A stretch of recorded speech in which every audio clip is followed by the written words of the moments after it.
Alright, I'm gonna do this a little landscape, and this is a lot of wet and wet, and I don't actually really need sketch for this.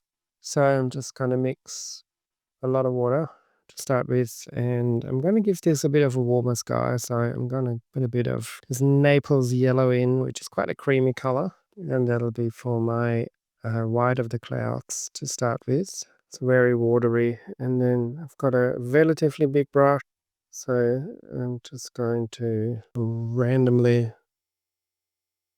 put the clouds in where I can see it. They're white, and there's a bit of blue here, and then we got some darker clouds here, and then we're going to put some shadows in there too.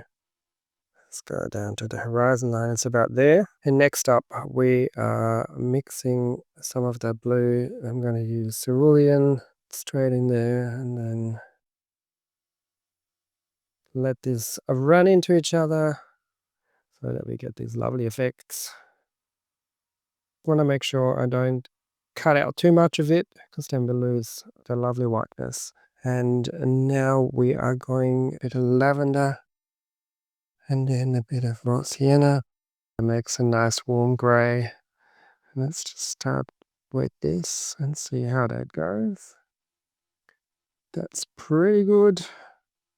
Drop this in to our cloud here as well. It's very wet now, lots of water on the page. Got still water in my brush. So all of that is going to blend and mix beautifully. I want to make sure I have enough value in there. So we're gonna now strengthen this mix a bit more pigment, bit of ultramarine in there, graying it out with a bit of burnt sienna, and that's gonna come into this dark cloud over here. Creates a nice shape. Bit more of the lavender.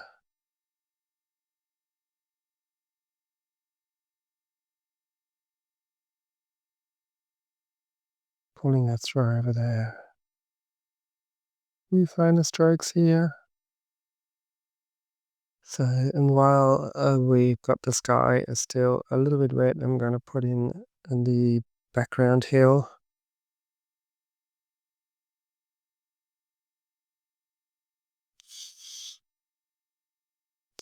One confident stroke, and then a bit more pigment for this side. Actually, I might lift some of this off, and then I'm gonna go straight in with my burnt sienna, raw sienna for that foreground. Add some burnt sienna as we get to the bottom. Put in a bit of my Ultramarine again.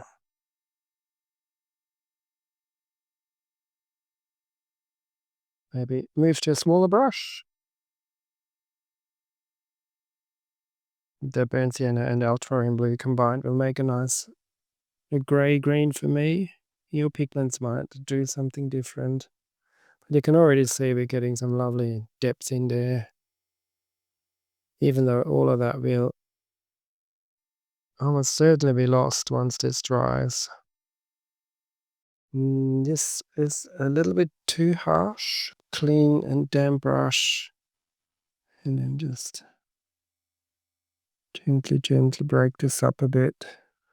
And then maybe with a tissue, just dab it out. I don't want to disturb it too much, but I just wanted to get rid of that harsh edge there. Maybe I can add a bit more green, warm green into this area here. Bit of raw sienna. Maybe a bit of warm yellow. Got to be quite thick, the pigment now, because we don't want to create any blooms.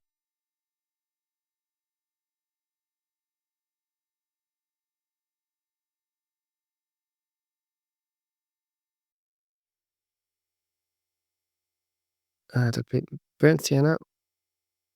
Touch of ultramarine blue. As we come down Could probably even add a little bit of red to it.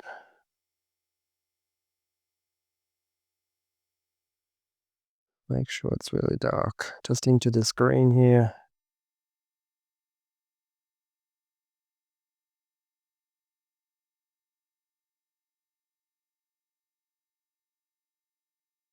This now needs to probably dry a little bit because it's very wet and anything I do now will just diffuse. So we'll give this a minute. Okay, so the shine has come off most of this. It's still quite wet in this area, but here we're starting to lose some of the shine. And there's actually a building. And I'm going to scratch out a roof. So it's just one flick of my palette knife, just like that. And then we get a white roof line, and we could possibly make one a little bit lower, just next to it, a bit smaller. And then we have two. There we go. That's all we need to create the illusion of a house. And now I'm going to mix a really, really strong thick mix of a green. So again, my ultramarine and burnt sienna mix, and then just put a tiny bit of warm yellow into this, a bit more blue. This, you can see this is basically soap with very little water, very thick. I can actually, put my finger through and the paint will part like this, which means that you have a very strong mix.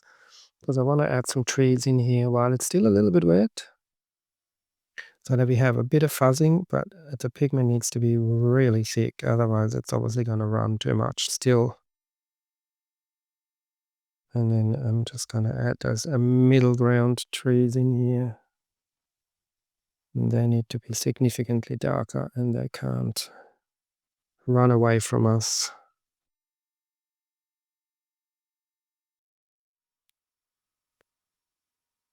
Making sure they're not all the same and there's a bit of distance between them and some variation in the shapes, just to make it interesting.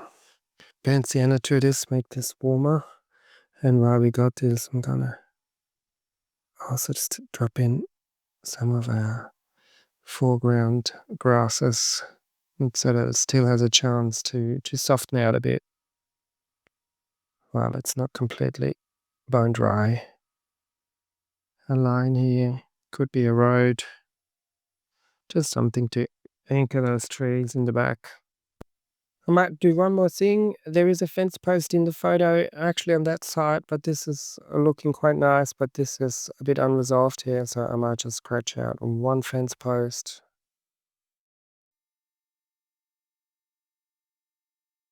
Other than that, this is dry enough for me to continue.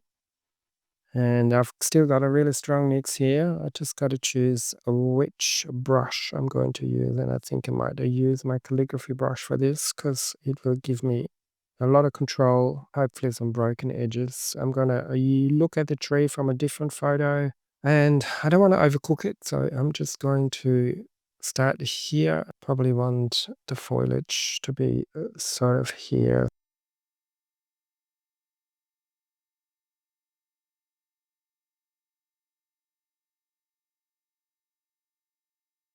And then the few branches coming off.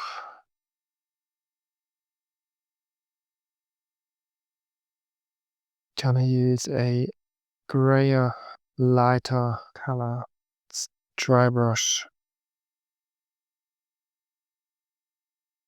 quite randomly. The gum trees are forgiving like that. They're very scratchy looking. That's okay, actually. That turned out all right. I think we can leave that. And then I'm going to use a fine liner straight into the paint and then just add a few thinner branches here and there. A bit more detail. Just like this. Usually where there's one tree, there's another one, so I'm just giving it a little sapling next door.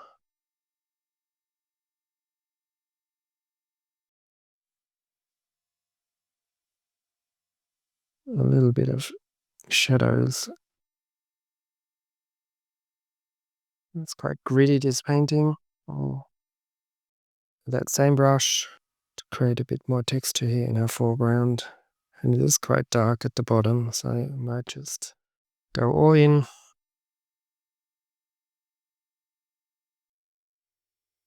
Can't have a landscape without birds. Well, you can, but it's always nice to make it feel like it's alive.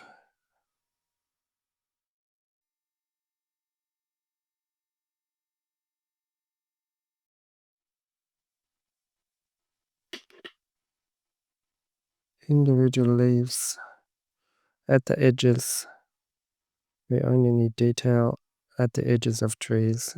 The brain can then finish the rest of the tree if it knows how it looks at the edges. Just going to cover this and then use my palette knife.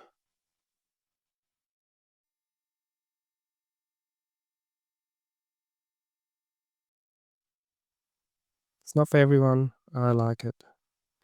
Okay, that's a little landscape, wet in wet for most parts.